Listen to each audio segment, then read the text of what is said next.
Lezi izindaba ze-1 KZN TV ifundela usamukeliso kaNgqulunga ngikubingelele mbukeli asikubhekele ihamba phambili osuna namhlanje. We-IFP uqhuquzele ubumbano i-DA ukhethe ubuholi obusha KwaZulu-Natal kanti yase-Richmond ikhuthaza imfundo. Iqembu le-IFP lethuleke ngokusemthethweni umkhankaso wokuqhuquzela ukubhaliselwa kokuvotwa embethe uHall Empangeni njengengxenye yokulungiselela ukhetho lolimi lwasekhaya oluzayo. Umengameli we-IFP uvele Nkosini Hlabiso ethulwe inkomo yosuku lapho-ke ethi iqembu lifuna ukukhuthaza umphakathi ukuthi-ke ibhalisele ukuvota ukuze kushintshe isimo sokungahambi kahle kwesisiza emphakathini. Umengameli waleli qembu uvele Nkosini Hlabiso ethuluma inkulumo namuhla njengoba leli qembu lithule ngokusemthethweni umkhankaso wokuqhuquzela ukuvota uthi-ke isikhathi sesifikile sokuthi abantu baseNingizimu Afrika babhalisele ukuvota ukuze baguqule isimo semiphakathi yabo futhi-ke bakhethe ubuholi obuzobuyisa ukusebenza kahle kwesisiza somphakathi. Today we are gathered here for two reasons. The first reason is to mark, observe and celebrate the Workers' Month. And the second reason is to launch the IFP voter registration campaign for the 2026 local government elections. Uhlabisa uthi inhloso lolu suku ukuphinde-ke bahloniphe abasebenzi baseNingizimu Afrika njengoba-ke bewumgogodlo womnotho wezwe kanye neqhaza abalibambayo kwesekeni nasekulekeleleni imindeni yabo. As we mark and celebrate the Workers' Month, I want to honor the workforce of South Africa for being the backbone of our economy and pillars of our families who put food on the table.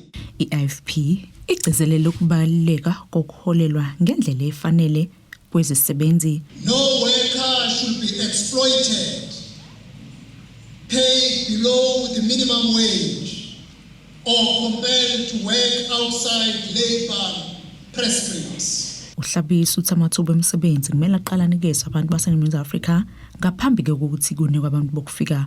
Uqhube wathi i-IFP ihleli-ke igcizelela ukuthi kuqinise umthetho nenqubomgomo yokufuduka kwabantu ezweni-ke ukuze kulawule udaba labantu bokufika ngendlela efanele. I also want to speak plainly about a central demand. South African jobs must be for South Africa. We want a consistent enforcement of labor and immigration laws. Ubese igcizelela ukuthi-ke abantu-ke abasebenzisa ilungelo labo lokuvota bakhethe uhulumeni abamethembayo nozobasebenzela ngendlela efanele ekuletheni-ke kwezidingo zomphakathi. Your vote is your voice.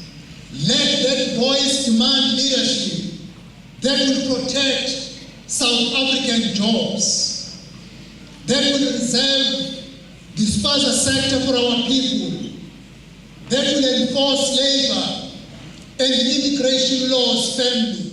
Kanti-ke khona manjalo uhlalo weKatha esifundazweni KwaZulu-Natal uThami Ntuli ugcizelele ukuthi leli qembu kumele libe nokubumbana lingahlukani phakathi. We will not win. We will not see the future if we do not come into sober senses and ensure that we are united as a family of the IFP. We can't be divided. We have one leader. We don't have two leaders. Kanti kamalunga eleli qembu abevele esidabona ezahlukene abephume ngokuningi bawo njengoba-ke leli ihholo beligcwele phama. Iqembu i-DA likhetheke ubuholi obusha besifundazwe KwaZulu-Natal engqungqutheleni ebibanjelwe eThekwini umbango wesikhundla obuphakathi kukaSithembiso Ngema noMzamo Bhili. Le ngqungquthela iqale namuhla ekseni kwase kwaqhubeka nezinye inhlelo beyivalelekile ezinye zazo ebeyithinta inqobomgomo yalelo liqembu. Emva kokuba sekuvotiwe kube nohlelo lokunikezela ngama-awards kumalunga ahlukene nasesigabeni ezahlukene kwimisebenzi emihle bayenzile kusukela ebuholini bebukade bukhona. uSithembiso Ngema kube uyena umholi walo leli qembu ehlula uMzamo Bhili obekuyena adincintisana naye. uDean McPherson ubuyile kwesokuba usihlalo kwathi uMartin Meyer waba ngosekela mholi walo leli qembu. Kanti uDean McPherson osekela bakhe baba bathathu njengenqubomgomo yeqembu Usekela sihlalo wokuqala kube nguSandile Mnikathi ongusekela meya eMngeni. Owesibili kwaba uSakhile Mgadi oyilungu leshamthetho. Kwathi owesithathu kwaba uSelakhe Shelembe oyikhansela laseBaqolosini. Congratulations. And finally, delegates, we come to the position of your provincial leader of the DA KwaZulu-Natal. The duly elected provincial leader of the DA in KwaZulu-Natal for the next term is Thembiso Ngema.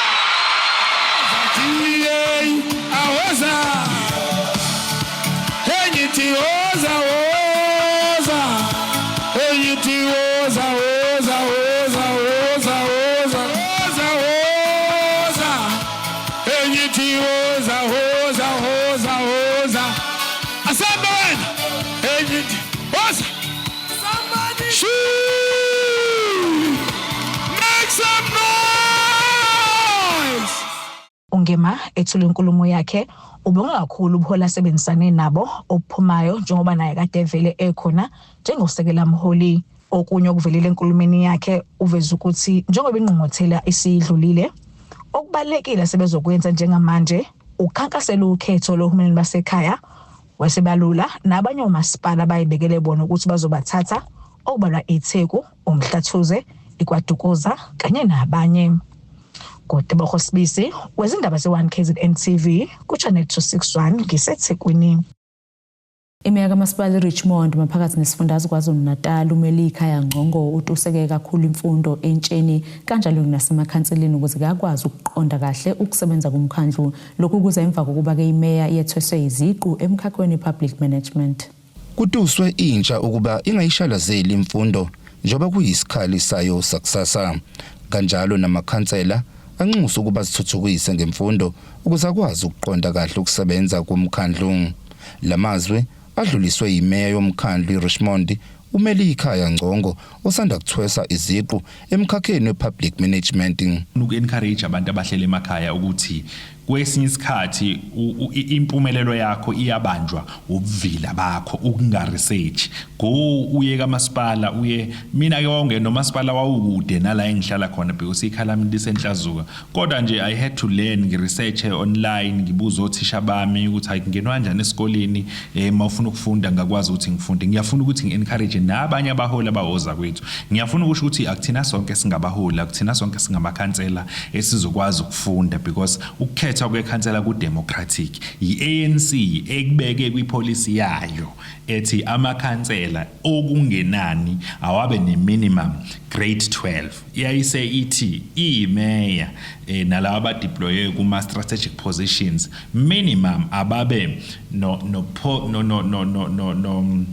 undergraduate qualification should post matric qualification. So ke ngiyafuna ukuthi laba abasakwazi ukufunda noma abasavunyelwa iminyaka bevunyelwa izifo because abanye mhlawumbe nasempilweni ababanga right ngiyafuna ukuba encourage ukuthi befunde. Ungqongo uthi ukuzithuthukisa ngemfundo kumsize kakhulu ekuthina kwazi ukuqonda nokusebenza komkhandlu njengoba ezinye izinto zidinga ulwazi. 2023 sengiba umeya ngathi let me register ngihamba ngo-register University of Pretoria yenzeka nje i-postgraduate diploma in public management.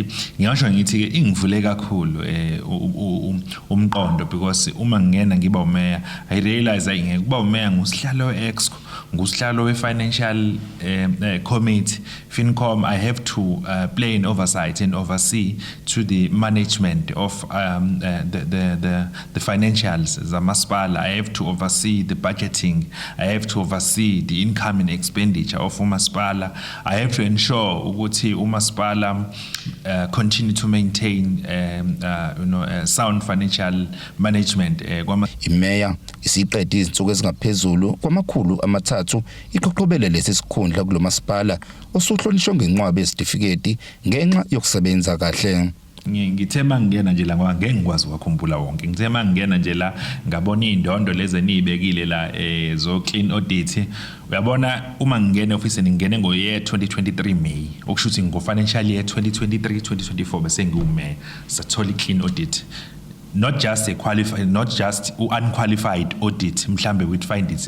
We go to clean audit. Okusho ukuthi each and every cent that was allocated kumasipala, be it through equitable share, through conditional grant, through various forms of fundings, we were able to account. Sakwazi achievements sinemgwaqo yakhiwe sike sashayelwa izandla nje oversight committee yalapha NCOP kade ila elentuzeni Richmond kulezi inyangana edlule ifike yasichoma uphaphele kwala isho ukuthi cha iRichmond into esithanda ngayo ukuthi umkhandlo omncane kodwa one iperforma kahle financially akwenzeka abasebenzi bethu thina masikhuluma ngo cash collection ratio siyafuna ukusho ukuthi thina sihlele ngaso sonke isikhathi sino 3 months noma sino 4 months singakwazi ukuthi siphile. uNgcongo uthi uyasigqaja ngasekwenzile kulomasipala njengoba kulindele ukuthi kusingathwe ukhetho lohulumeni basekhaya ngenyanga kaLwezi. Izidebenzi KZN TV bikuthi abantu maphumulo eRichmond. Umndeni wakamtshade Port Danford ngaphandle kwasesikhaleni uthi ke ucela usizo kunoma ubani ongakwazi ukubalekelela njengoba kubhekene nesimo esinzima ngemuva kokusha kwendlu yabo kwasha nayo yonke impahla yasendlini. Lo mndeni ususale nalokho obugqokile ngesikhathi ke kuqubuka lo mlilo. Iyona ke lena indlu yakamtshadu endaweni yaseNyembe Port Danford engurawundi onamagumbi amabili uhlanganise negaraji. Umama waleli khaya uchaza ukuthi ke kwakusuku lejwayelekile evuka nje ekseni wahlanza indlu abantwana sibehambile ke baya esikoleni uthi wayihlalele wezwa iphunga lento eshayo waphuma wabheka istove ekitchen wabona ukuthi akusise esinukayo anganaka aqhubeke nomsebenzi uthi uhlala esikhashana waphindwa lizwa futhi leli phunga liqinisa engasitshele ukuthi ke liphuma endlini ngoba naye wayeqoqile futhi endlini kungekho into eyayixhunyiwe eyayingadala umlilo. Uyachaza uma ngihlala mhlawumbe ngingahlala 15 minutes ngibone ngentuthu siqhamuka eduze kwendlu le eshile. Ngithi awuthi ngiphume ngicheck ukuthi mhlawumbe kamakhelwane bashisa ngapha umlilo because like iqhugwane lotshani so uma kunomlilo oshayo isikhathi esiningi ngivamisa ukuthi ngibe phandle kwenzela ukuthi ngibone ukuthi umlilo awuyini ngaseqhugwaneni. Then uma ngiphuma ngithi ngizojika phambi kwayindlu ngilunguze ngala uqhamuka ngakhona intuthu ngithola ukuthi umlilo uphakathi endlini. Ngaleso sikhathi ngisondela ku veranda ngithola ukuthi kuyasha ekamereni kushe ekamereni but dining room bengingakaqala ukusha kodwa intuthu indlela yayisiyona bese ngeke ngikwazi ukungena phakathi especially ngoba bengingedwa vele egcekeni. Uthi wazama ukumemeza umakhelwane wafonela nomnyeni wakhe kwagcina ke kufike nezicishamlilo izeke noma zafika sekushe yonke into eyayingaphakathi endlini bathi ke basale idengwane basala nalokho abaqhokile kuphela. Icishamlilo zifikile but bese kushile vele. Le yandlu leya bekuyindlu esetshenziswa abantwana njengamanje abantwana balala komakhelwane because ayikho indawo yokulala. Akukho impahla yaqoka akukho lutho ngoba ayikho into eyaphuma phakathi. Ba fridge, imbhede, ima laptop, imshini yokwasha, izingubo zokula everything ongayicabanga ngoba iyona ndlu ebeyithe kubankulu so iyona ndlu ebesibeka kuyona izinto eziningi. Uthi ke namanje abayazi imbangela yalomlilo njengoba ke namaphoyisa afika athatha izitatimende kodwa akukho okucaca ukuthi ke ngoba yini imbangela yalomlilo. Zishile itifiketi zezingane zishile ngoba nje kunomntwana njengamanje wala ekhaya osecollege yozama ukuthi abone ukuthi itifiketi engayithola kanjani so kuningi okushile phakathi kuningi kakhulu mhlawumbe nokunye asika recognize njengamanje ukuthi nalokho bekukhona lapha ya kodwa nje kuningi kakhulu bekuyinto nje egcwele kakhulu. Banxusana noma ubanika onesifiso sokubalekelela avele njengoba abantwana bengenakho ngisho kokugqoka. Labantwana abafana ababili oneminyaka eyi16 kanye nonomnyaka oyi13 bese kuthi wentomazane uneminyaka engama24 ubudala. Usizo siyalidinga kakhulu njengoba ngishilo nje ukuthi ingane ezilala kamakhelwane azinampahla akukho lutho ingubo zokulala kwasala lezi ezembedeni wami kuphela esimbathayo ezinye beyihlala zonke ngale so umuntu ongaba nosizo noma ngabe kuthiwa ulwane engeza phambili noma ngabe kuthiwa ulwane asithishelele etolo sibesiqhubeka nazindaba zethu.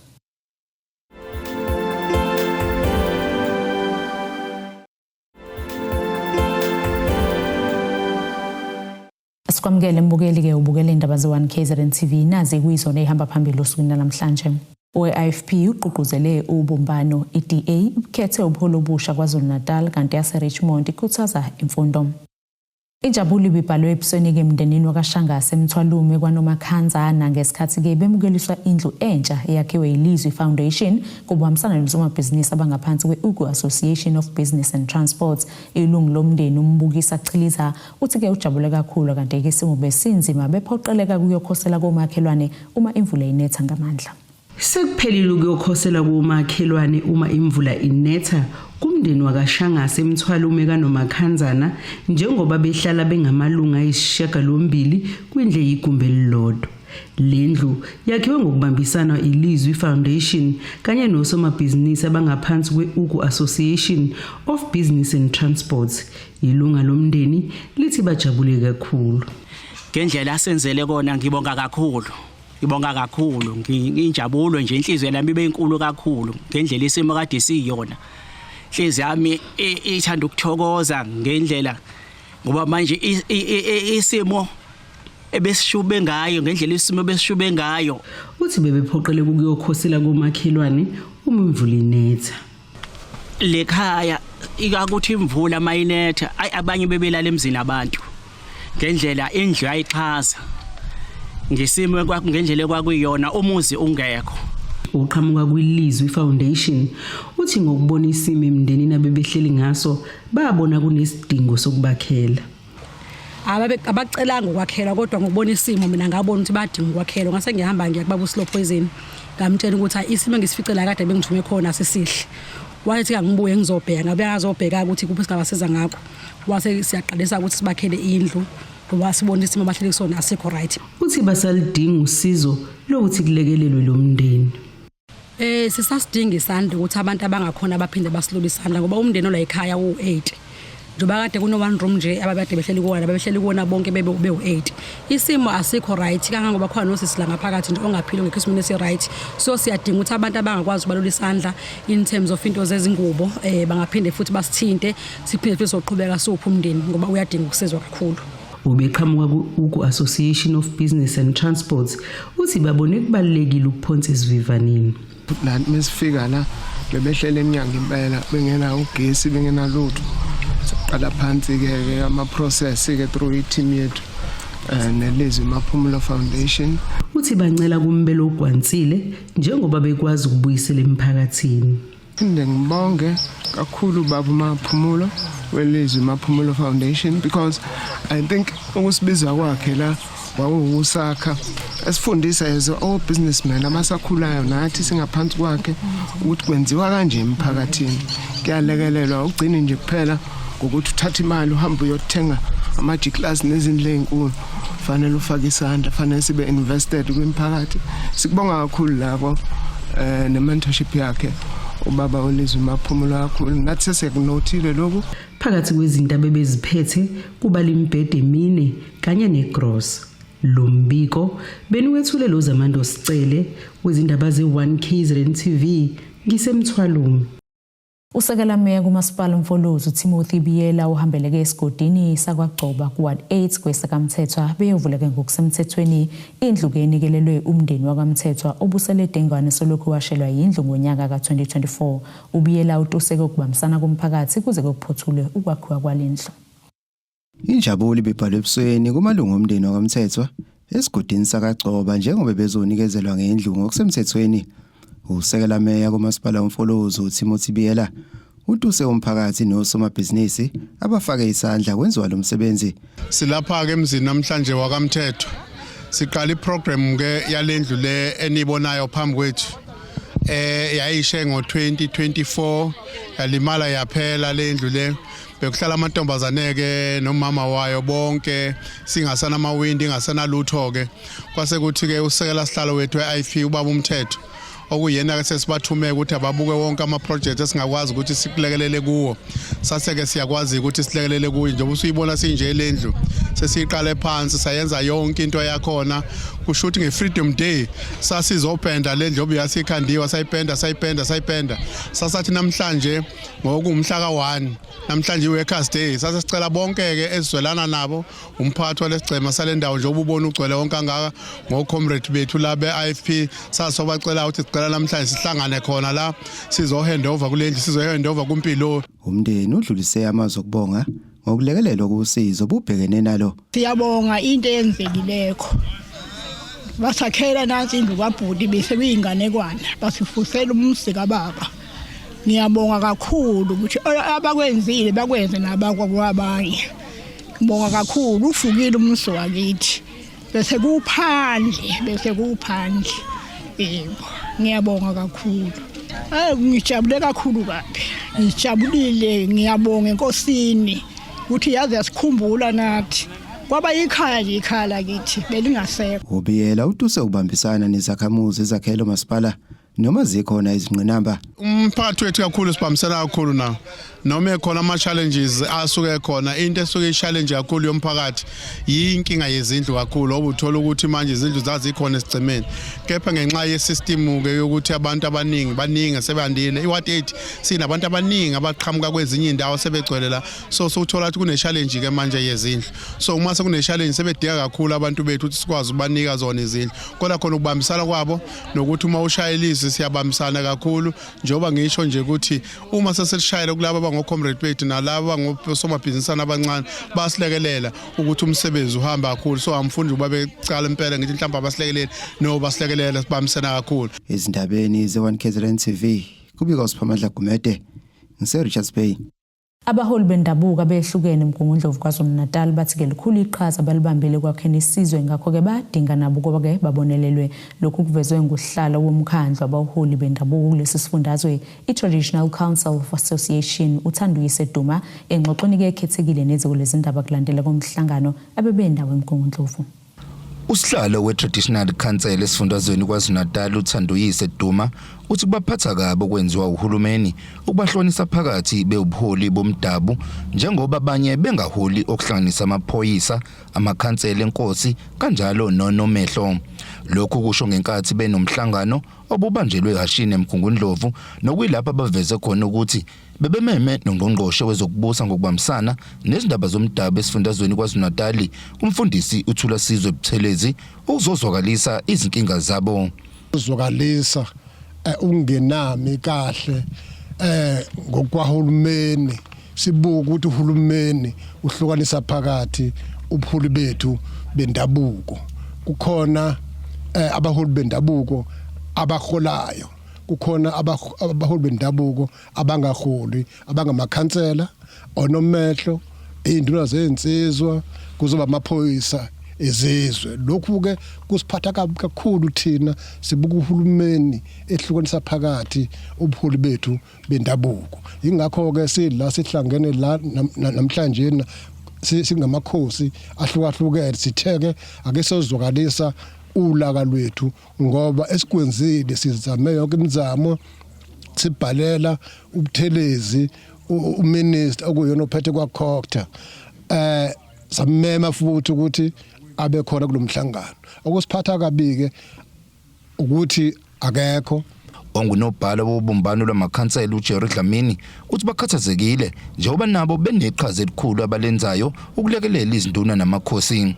uDlamini uphinde waveza ukuthi amanye amakhansela afungiswa enzelwa nesincwadi zokuthi ahole kodwa kuze kube manje akaze balithole usizo. Singena siphuma kaCocta besikhomba la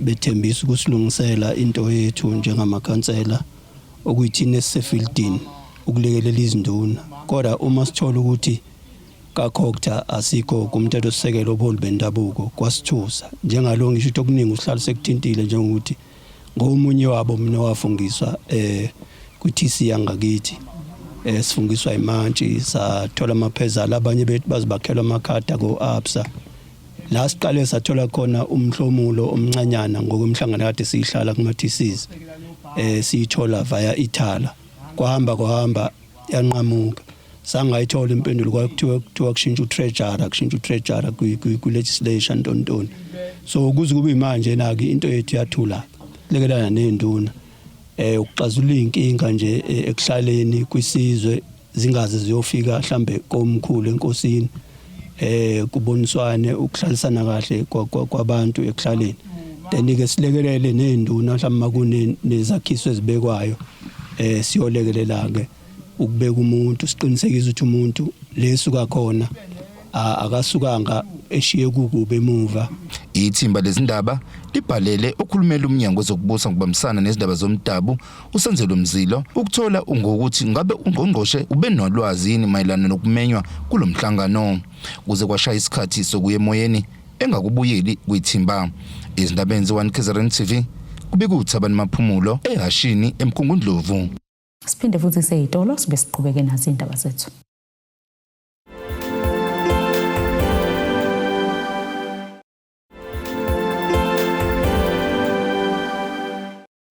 Asiphinde ke sikwamukele mbukelo usabukele zona indaba ze1 KZN TV sikukhumbuze ke ebukizweni behamba phambili osuku namhlanje.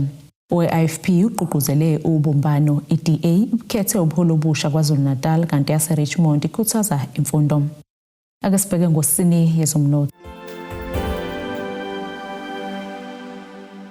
Izimakethe zakuleli zivale irandi lu-16.41 amaqhathusa nedola laseMelika libo 22.32 amaqhathusa nopondo waseBrithani libo 19.29 amaqhathusa neeuro igolide lona $4,718.75 ounce olungahluziwe wona $100.06 umphongolo. Ake sibheke ngosini yezemidlalo.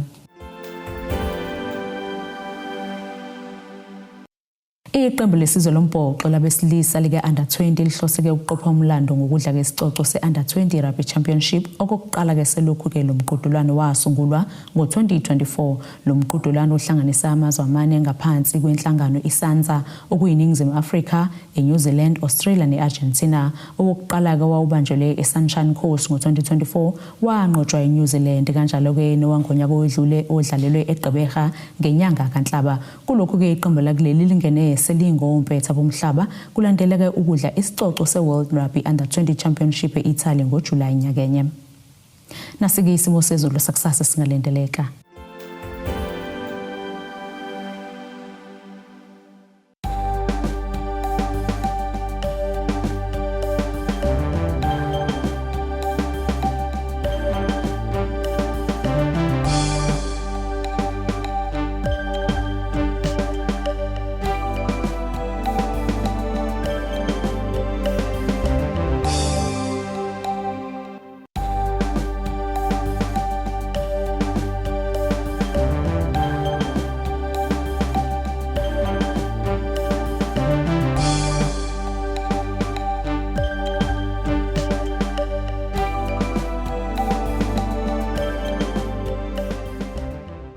Mbukeli ziyaguqa bese kuphathele sona usuku namhlanje nenawe ke sesiyophinde sihlangane futhi ngesikhathi esilandelayo.